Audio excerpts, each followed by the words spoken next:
Yeah, this is some work I worked on over the summer with a bunch of collaborators in Facebook's AI infrastructure group. I mean, what you have is you have a kind of a generative model. So you give me an intelligence, and I run some computation which has randomness in it to output a letter and a grade. Or you give me some source code, and I will run a computation which could be, random or deterministic to generate some program return values. And in probabilistic programming, you specify that probabilistic process. And in doing so, we can then invert, like, given this output, what was the kind of distribution over the inputs. But yes, I will posit the kind of goal of Bayesian inference is to approximate the posterior. And why only approximate? The reason for that is as follows. You have this first an application of Bayes' rule, and then you notice this marginal likelihood, the probability of my observations, requires you to kind of take your generative model, consisting of your prior and your likelihood, and to integrate it over all of your parameter space X. And so this kind of marginal likelihood integral is sometimes called the partition function in statistical mechanics. It's a very high dimensional integral of products of terms, and so oftentimes is intractable. And there's a small kind of like algebraic family of conjugate prior likelihood pairs where this is a tractable function, and you can have analytical expressions for the closed form posterior. And it's like if you work within these kind of conjugate pairs, you can get really nice Rao-Blackwellization and like collapsed Gibbs samplers. But the second you like leave this family of conjugacy, you start encountering problems, and so we will not be making a conjugacy assumption. Okay, so now that I've convinced us that we must approximate, how do we do it? There's two ways. One, Michael has been hinting at earlier, is let's just restrict ourselves to a family of tractable distributions. So in particular, I'm going to use Q sub phi to denote kind of a family parameterized in phi of distributions that things that we kind of already know the density for, we can compute the kind of joint probabilities for. When you see like Gaussian mean fields, usually what they mean is we have this family Q sub phi, and it's just kind of this product of normals over the dimensions. So the kind of dimensions don't interact with each other at all, and each dimension is a normal with some mean and variance that we're going to optimize. To perform variational inference, you take your variational approximation Q, and you form its KL divergence against what your target is, in this case, the posterior probability of the latence given the observes. And you minimize this KL divergence. And the KL divergence is a pseudometric, so if you make it smaller, you are getting distributions closer to each other. We can actually just take the definition of it and flip the min into a max, and we'll also flip in the numerator denominator. And right here, you can apply Bayes' rule in reverse to get rid of this conditioning. And out actually pops a log marginal likelihood factor. It's not too important. What is important is now we're maximizing an elbow. So we're maximizing, I think this is the evidence lower bound. And notice it's an expectation with respect to the variational family Q of log Q over log P. This is to be contrasted against inclusive KL divergence, which is where the Q and the P are flipped. And this is going to be important later for what you're talking about. It's I don't actually have any results here that kind of demonstrate the significance. It turns in probabilistic programming or inference compilation in particular, they use inclusive KL. But I've also done work which does this kind of vanilla elbow for the heavy tail IAFs, and haven't like really noticed anything profound. But the other way to do these approximations is through Monte Carlo. And so in order to do this, suppose we can draw samples from the posterior, just these xi's. Then I claim we can just take, if we want to compute an expectation of a function of the latence, what we can just do is we can just use these samples as an empirical cumulative distribution function and kind of integrate against that discrete measure, approximate it, and you get like, I think, like, n to the 1/2 convergence rates here. And this is really the area that we will be focusing on. Let's move on to what inference compilation works, and in particular, how do we sample over the posterior of probabilistic programs. So again, there's two families of thought here. One is that we view a sample from a probabilistic program as an execution trace. So in particular, I take the source code and I execute it line by line to get a single evaluation. And there may be stochastic variables in the source code which correspond to kind of switching points inside of your execution trace. But nevertheless, your execution trace is a linear ordering of all the nodes that are encountered. And what we're interested in is kind of sampling these linear traces. And here's an example of this. This is, I think, Church, which is really written in Erlang. We're going to define a geometric random variable as the number of kind of successes until the first failure in this recursive manner. And for a trace-based or imperative probabilistic programming language, your samples will correspond to a single traversal along this tree. Like, we know this is really the kind of graphical model for what actually this represents all possible graphical models. It should really go forever because you could flip this coin forever. Yes, it represents all possible graphical models for this particular random variable. And when you sample traces, what you do is you really just sample from like a root down to a leaf, and you return that as one particular sample. And in particular, you should notice that we're neglecting information, whereas we previously had, the descendants and the parents, which is all you need to compute Markov blankets. We lose that information when we do evaluation-based trace based inference in PPLs. The reason why trace-based inference compilation is even a thing is because it's very easy to kind of figure out a sampler for it. In particular, sequential importance sampling, which, let me remind you, is one way for us to approximate an expectation with respect to a posterior of some function of the latent variables. To do this, one trick we can do is to multiply and divide by 1, and then to swap this p with the q. So now it's an expectation over q of this joint here. And I've also applied Bayes' rule to kind of unpack this conditional into this marginal in the denominator, and what turns out to be called a unnormalized importance weight multiplied by my original function g.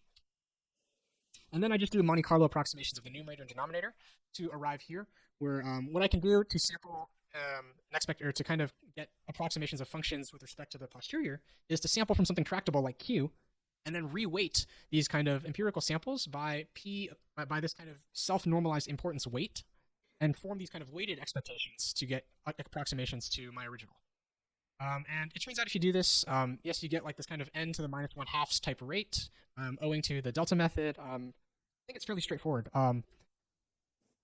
But this motivates to sample execution traces. We just execute the program forwards, and when we encounter a latent variable, so a sample of this from this distribution, we perform the sampling because it may be used later for a stochastic choice. Assign that value in the trace, and then multiply the importance weight of that trace by the kind of joint probability of that node. And then whenever we encounter an observed statement, since the observed nodes are fixed, we just multiply the likelihood of that node into the trace and use these set of weighted traces to perform our posterior expectations. The major problem for why this may be problematic is this distribution Q could be too myopic. You could be making like choices which were too greedy earlier in the execution trace, such that when you finally encountered observed nodes later, you're now in a state where the program poorly explains the observed evidence. So this really motivates, can we find a way to incorporate the observations back into designing these proposers so that they end up in states which provide good evidence for the data observed? But this already motivates the problem. Okay, how can we choose Q? We would like for Q to be able to kind of approximate an inverse factorization to this model. Well, the most naive choice of Q is to just use the prior as the proposal. And if you do this, you end up with a very old algorithm called likelihood weighted averaging, or likelihood weighted importance sampling. The best thing you could do is if you just propose directly from the posterior, because if you do that, then the kind of variance over your importance weights is 0. And so this is just as fast as IID sampling from the posterior, because that's exactly what you're doing. The fact that direct sampling is optimal because it's accounting for observations y when constructing the proposal distribution kind of is one of the key insights for inference compilation. Another is that we can kind of just execute the probabilistic program forwards to get samples from the joint distribution p of x comma y. So can we kind of somehow use access to the joint distribution in order to build proposers which approximate the posteriors? And so for some intuition for why this might work, I want us to consider this generative model on the left here. This is just a mixture of two Gaussians, one at kind of 0, the other at 10, one a little higher than the other. And what I'm doing is I'm going to condition on one of the two dimensions. In particular, I'll say y, the observed variables, is 0.25. What is the posterior? Well, it corresponds to the slice of this two-dimensional distribution over this kind of 1D dotted line, normalized by the integral along this. And it turns out in this case, it's a mixture of Gaussians in one dimension. But over here on the right, what I'm showing is not just the points that lie exactly on the line, because no point lies exactly on the line, but points that lie close to this line. And I'm plotting histograms of or kernel density estimates using the points that lie close to it. And what I'm trying to show here is, okay, look, this exact posterior is this red dash line, but this purple like histogram or KDE is actually very close to it. So kind of we can use neighboring samples to kind of approximate posterior distributions, even if none of the samples exactly fall on that observed value. And so, yeah, like if we kind of use this interpolating property of neural networks, hopefully it can interpolate a smooth function here where on different y's it produces different posterior density estimates.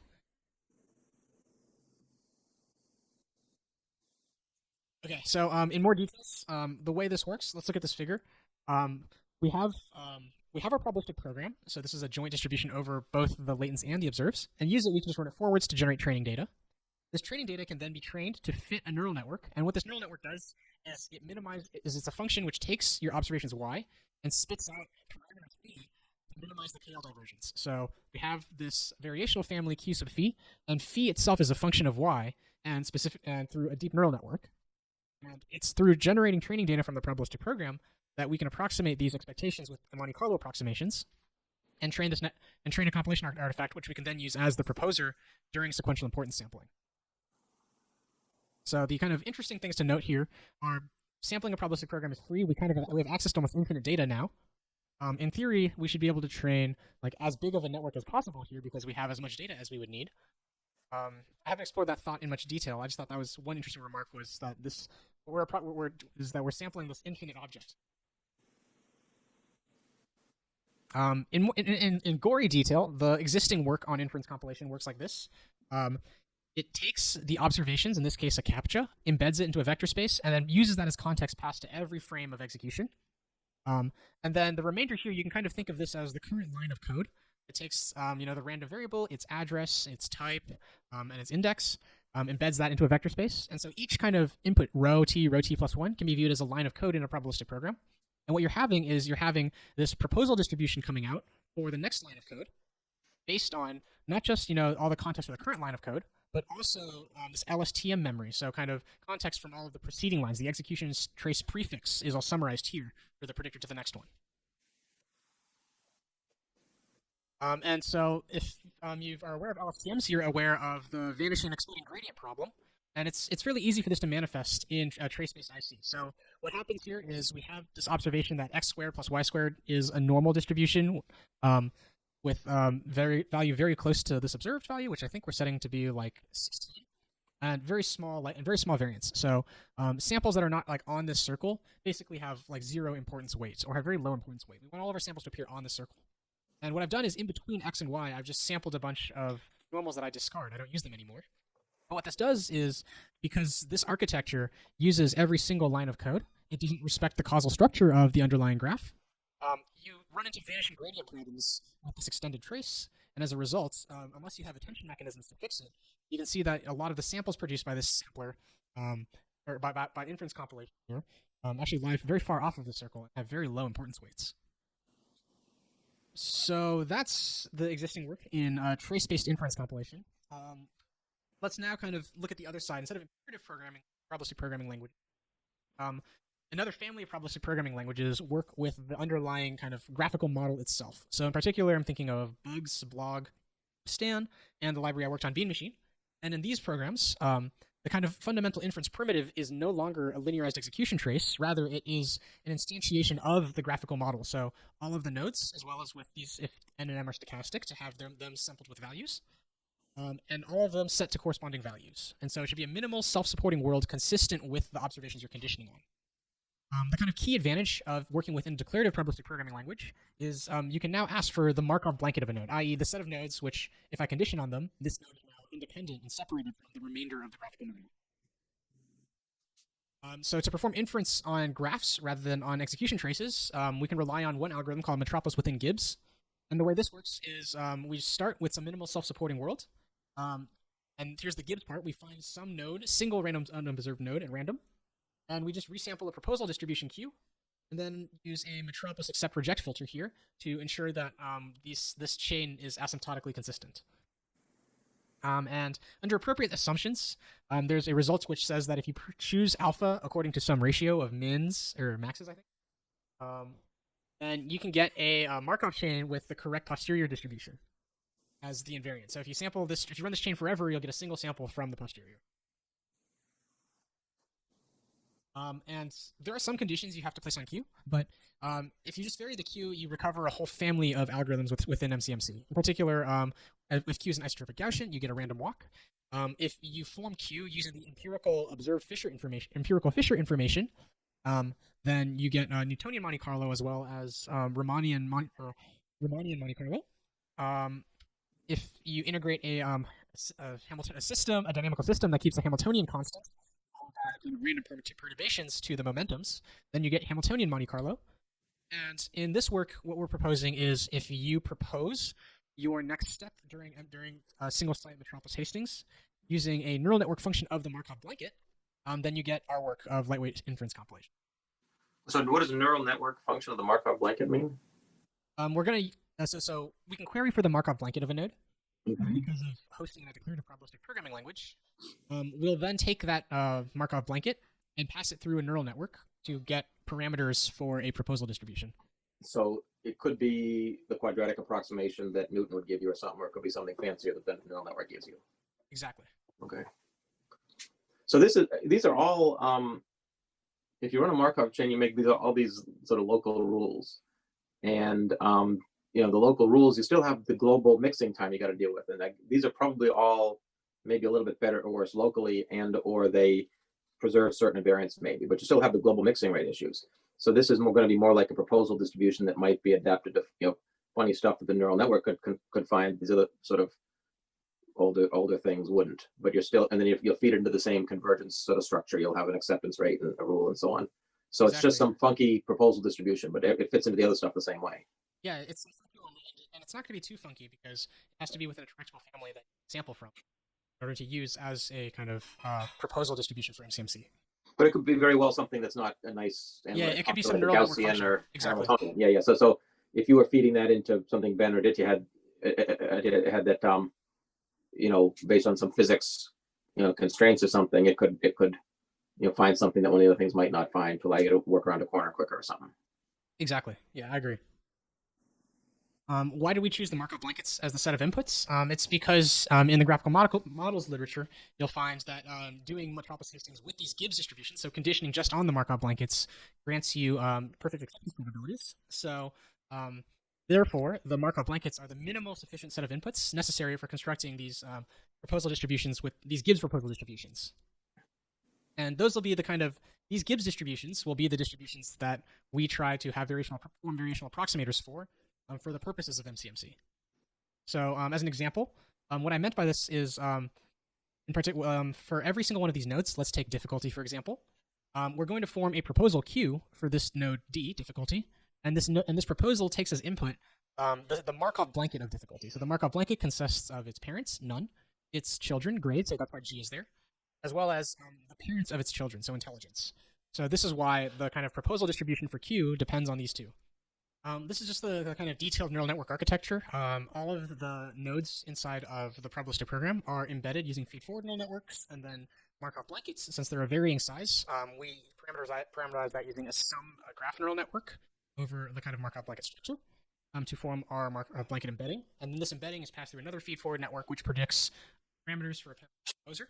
In our case, we only looked at GMMs, so this is really just kind of like the mixture weights as well as means and for the individual mixture components. But what I want us to compare against is in lightweight inference compilation, the input is just the Markov blanket, and the kind of dependency structure, the fact that these three don't have any implicit ordering in them within the Markov blanket, after all Markov blankets are sets, is explicit. In contrast, we already saw that kind of nuisance parameters would extend the trace and cause problems for the kind of inference compilation used in sequential importance sampling. If we were to use a similar kind of execution prefix-based proposer in this setting, you would have this fairly complicated dependency structure for your proposers. Every proposer depends on all the nodes that were present previous in it in the execution trace. And this kind of this is no longer faithful to your original graphical model. It introduces extraneous inputs, and we'll see that it increases the number of parameters quite dramatically. Okay, so I want to really quickly go through the results. The first one I want to present is a sanity check. It's just a conjugate normal. So you have a Gaussian mean, a Gaussian prior.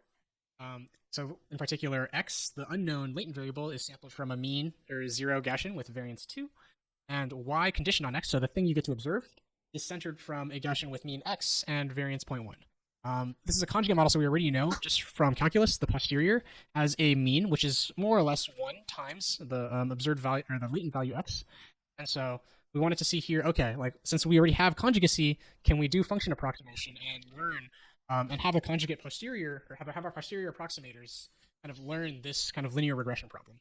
And indeed, here we see that, okay, this blue solid line is this analytical expression I have, And this orange dotted line is the mean of the lightweight inference compilation one component Gaussian mixture model proposer. And so, yes, when we have a simple model and we have a Gaussian proposer, we're able to kind of recover this conjugate relationship, just empirically sampling the joint distribution. Back to this kind of intuition plot, it turns out this is actually an experiment that we did. And our hypothesis there was that without proper tuning, most algorithms will get stuck in one of these two local modes. In particular, there's a huge energy barrier going from one mode to the other. However, with inference compilation, since you're drawing forward samples, you have a 50-50 chance of sampling both. Not 50-50, rather, I think it's like 2/3, 1/3 chance of sampling from either of the two components. So it doesn't really matter how far they are. You can still get representative samples of both and be able to kind of leap across this energy barrier. And so we tried to perform inference on this posterior distribution. Here's what we found. Amongst all the methods we compared against, only adaptive random walk metropolis. So this is an algorithm which does random walk, but adapts the step sizes using trailing averages. That and inference compilation were the only two methods that could escape this local posterior mode. And then even between these two methods, another important aspect is the kind of estimates of mixture weights. So, and what proportion of times was Markov chain in component 1 versus 2. And you see that inference compilation recovers kind of the asymmetrical distribution between the component 0 and 10 that's present in the ground truth. Here's what I was talking about with respect to nuisance parameters. On the left here, I have the exact same where we kind of add this nuisance trace of 100 random variables that do nothing and hope that that makes the LSTM in a sequential importance sampling population have a hard time. And on the right here, we have the equivalent model written in a declarative probabilistic programming language. Notice that this nuisance parameter is now obviously a nuisance because it's not used in any of the other definitions. And if you were to build inference compilation artifacts for these two programs using SISIC versus LIC, you'd find that your SIS inference compilation has over 7,000 more or 7 times more parameters, compiles almost more than 10 times slower, and when asked to draw 100 posterior samples, produces over 5 times less than what lightweight inference compilation is able to produce. And this is because of this trace here, causing the LSTM to forget dependence between x and y, and the kind of this nuisance is literally just kind of a separate part, a disconnected part of your causal graph here, and so we don't suffer. I have 2 more results, one on Bayesian logistic regression and one on this kind of Bayesian meta-analysis. And I mean, they all tell a fairly similar story where inference compilation, you pay the most in compile time, so time spent building this dynamic neural network architecture and training it. But as a result, you pay less time for inference compared to these kind of random walk-based methods. It's not quite as fast as NUTS, which has an optimized C++ compiler. And predictive log likelihoods are comparable to NUTS, as an expected sample size and hat statistics are all looking pretty. Yeah, that's all I have for the presentation. I have some feedback, but I know it's 5:30 already, so I want to make sure I'm respectful of time.